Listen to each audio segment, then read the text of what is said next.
Let's look at how each company treats some of their idols and find out the best vs worst. YG, Hybe, or SM. In this video, we will be looking at not only how company treats their idols, but also of scandals of their idols and more. Let's go. First, let's look at Heeseung. Heeseung would depart the 7-member group, and Hyben. But why?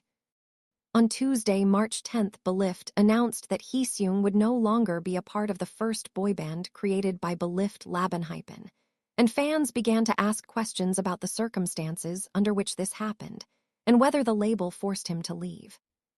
The agency refrained from stating specific details, but said it was a decision made after long and careful consideration. What fans are really suspicious about is that Heeseung recently told how he will happily continue in Hyben. Some Njins are saying that Heeseung was seen crying and fainting in Hybe hallways, making it sure that it wasn't his decision, but company's. Heeseung even wrote a letter for fans saying, "The past 6 years have been filled with moments that are difficult to put into words, moments that were overwhelmingly meaningful and incredibly precious to me."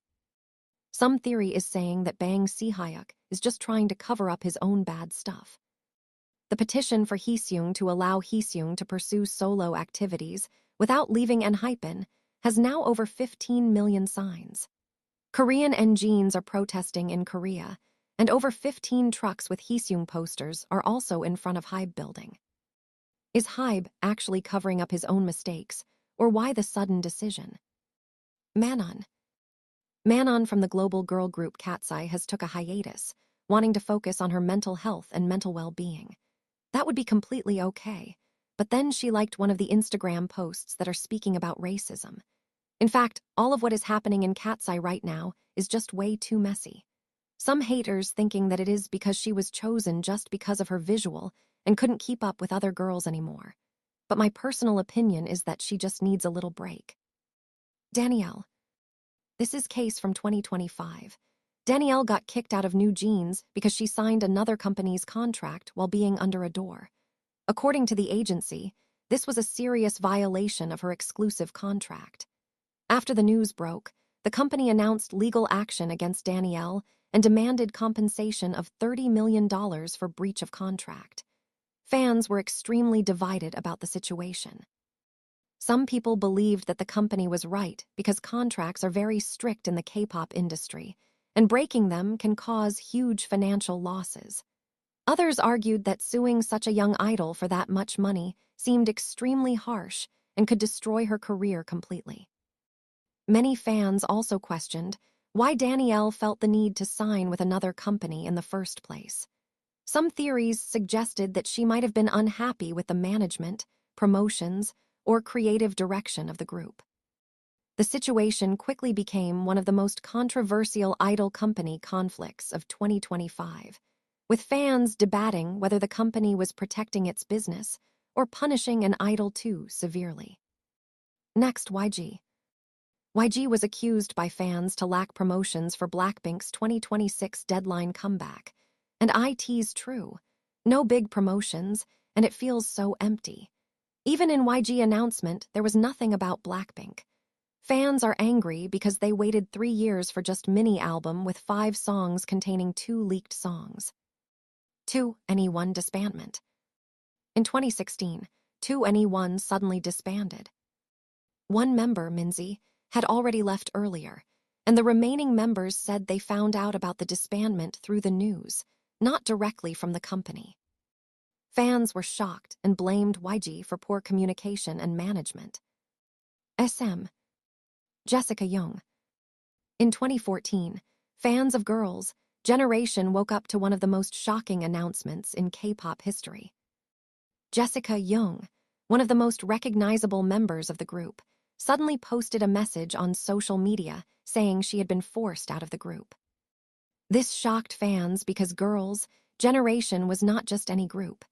At the time, they were considered the biggest girl group in K-pop, often called the nation's girl group.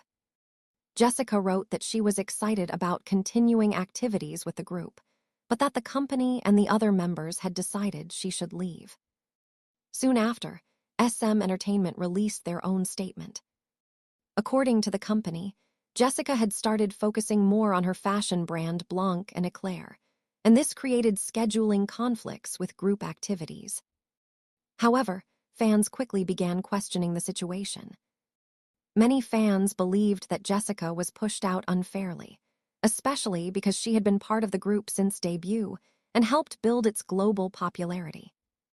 Others believed that running a fashion business while promoting as an idol created too much tension between the company and the group.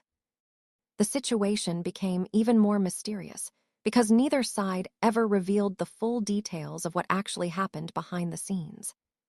Even today, more than a decade later, fans still debate the question.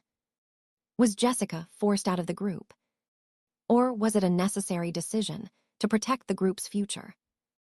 Jessica later continued her career as a solo artist, fashion designer, and author, proving she could still succeed even after leaving one of the biggest groups in K-pop. Kris Wu. Another extremely controversial situation happened with EXO. In 2014, Chinese member Kris Wu suddenly filed a lawsuit against SM Entertainment to terminate his contract. At the time, EXO was one of the fastest rising groups in the world. The group had two units, EXO K and EXO M, designed to promote in Korea and China. Kris Wu was the leader of EXO M, which made his sudden departure even more shocking. In his lawsuit, Kris claimed that the contract was unfair and that the company had too much control over the artists' lives. He also said that the schedule was extremely exhausting and that idols often had little freedom to make their own decisions. SM Entertainment denied the accusations and stated that Kris had violated his contract. The conflict created a huge debate in the K-pop industry. Many fans supported Kris, believing that idols were treated too strictly and that companies had too much power. Others felt that leaving the group so suddenly was unfair to the other members, who had trained and worked together for years. Eventually, Kris left EXO and focused on a solo career in China, where he became extremely popular for a time. However, the situation also opened a much larger discussion in the K-pop industry about artist rights, contracts, and how much control entertainment companies should have over idols. So how about your opinion? Who treats idols badly? Hybe, YG, or SM?